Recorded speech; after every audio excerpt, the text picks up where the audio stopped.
The Ever After is a strange new world operating with its own unique rules, its own laws of space and time, but it is not a world that exists without purpose. Just as Remnant was created as an experiment by the gods of light and darkness, the Ever After has its own reason for existing in the way that it does.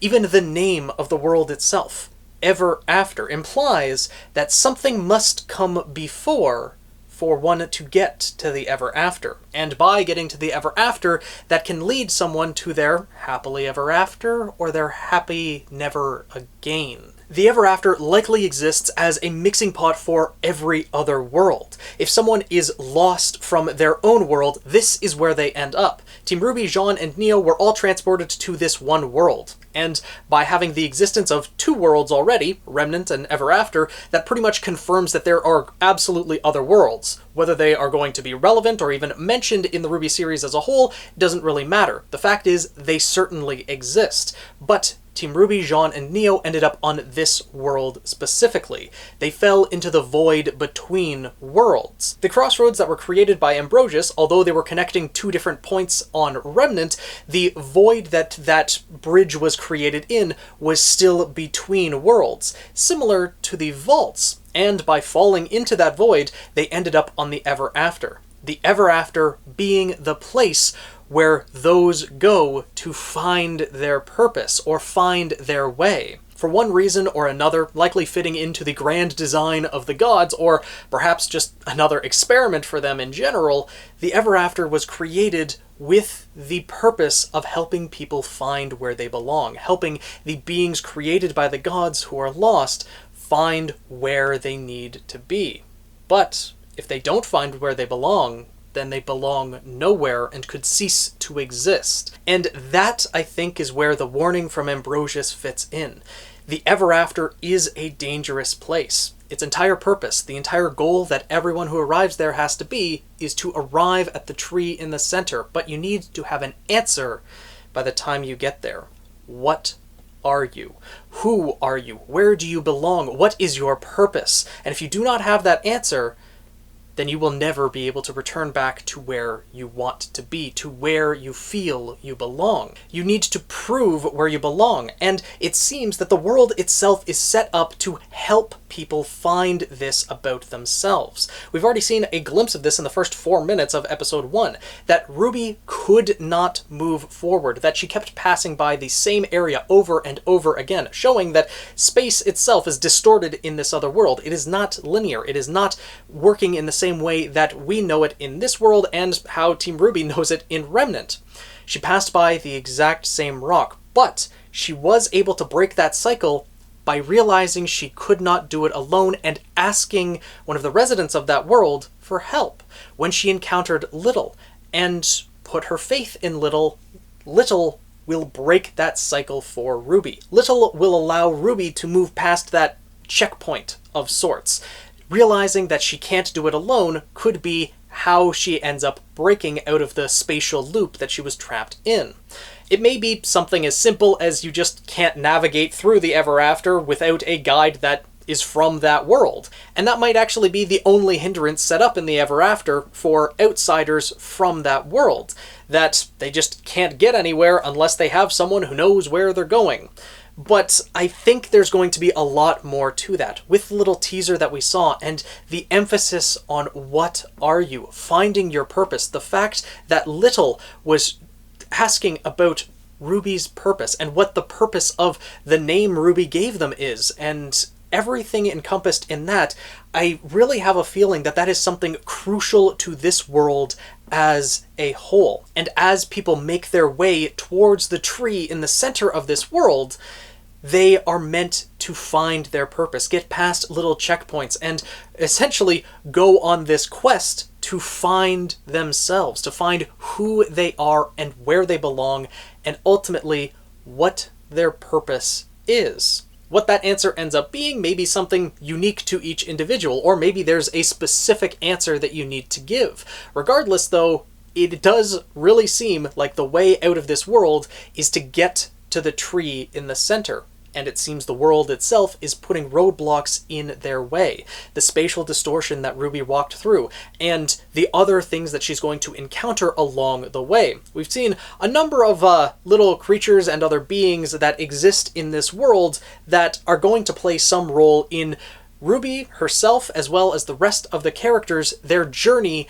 as they make their way towards the world tree. And I really do think that the tree in the center of this island is meant to be the world tree. I know that a great many things in this world, including the world itself, and frankly, a lot of the ways that the world will likely work, are inspired by the world of Wonderland, from Alice in Wonderland and Through the Looking Glass. But as I've been reading more about those stories and discovering more about Wonderland itself, which, by the way, there are so many different iterations of in different media and movies and other things, that the exact source that Ever After is drawing from could be from the original novels written by Lewis Carroll, or they could be from other movies, and there's so many different interpretations of it that it does get a little bit confusing. However, in the original Lewis Carroll novels, there is no tree that seems to be this significant.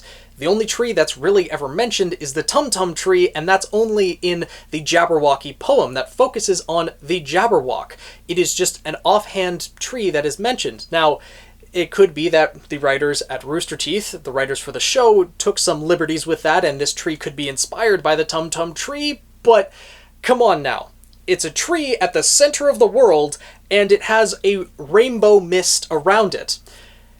Really seems to be drawing from Norse mythology with the World Tree and the Rainbow Bridge. The way that the Asgardians get around the multiverse, get around to other worlds. Once Team RWBY, Jaune and Neo get to this tree, when they pass all of their checkpoints, when they make discoveries about themselves, and they move forward on their journey, their end goal, their destination, is this world tree. And upon getting there, that is their only way to get back to their own world. But their own world won't be the only option that the world tree can send them to. It remains to be seen if Team RWBY, Jaune and Neo, when they get there, will have their choice of what world to go to. And that just getting to the world tree is the goal in and of itself. That there are dangers that are going to be present, and by passing all of those dangers, by passing all of those checkpoints, and just getting there, then they are given the right to go home. That this world has other lurking dangers that are the real obstacle, but once you pass those, then you're free to go, essentially.